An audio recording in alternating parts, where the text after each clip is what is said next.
मैं यह मानने वाला नहीं हूं।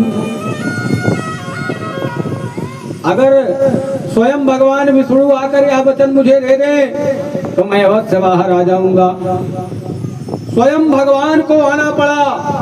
ऐसे भक्त हैं हमारे सुखदेव जी महाराज।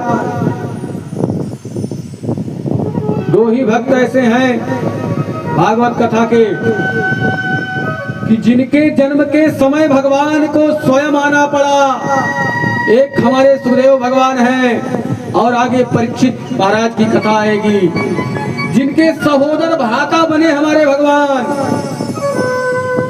सगे भाई बने, एक साथ परीक्षित के साथ गर्भ में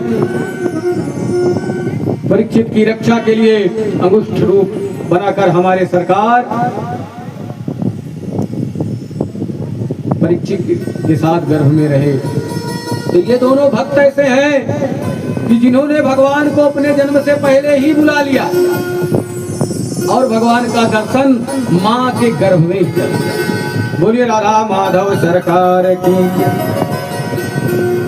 अब बार बार पिताजी के कहने पर मान नहीं रहे हैं सुखदेव जी और अपने पिताजी को ही उत्तेजित कर रहे हैं कि पिताजी जल बहुत ही स्वच्छ जल रहता है आकाश में, लेकिन जब वह बारिश का रूप लेकर जमीन में गिरता है तो मिट्टी के धूल भरे कण उस जल को मलिन कर देते हैं, गंदा कर देते हैं।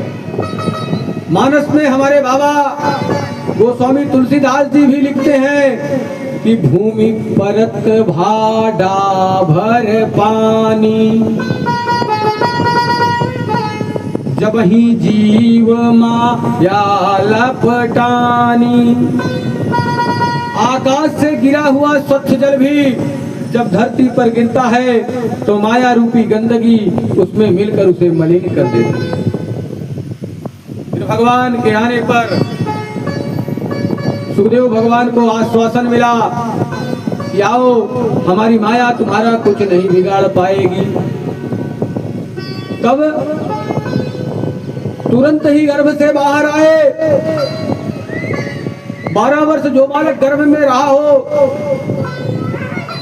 वह 12 वर्ष बाद घर आया, बाहर आया। सुडौल शरीर था, लंबे वक्षस्थल से देखकर लोग लजा गए, लेकिन वह ना माता की तरफ देखे ना पिता की तरफ देखे, सीधे जंगल की ओर चल दिए।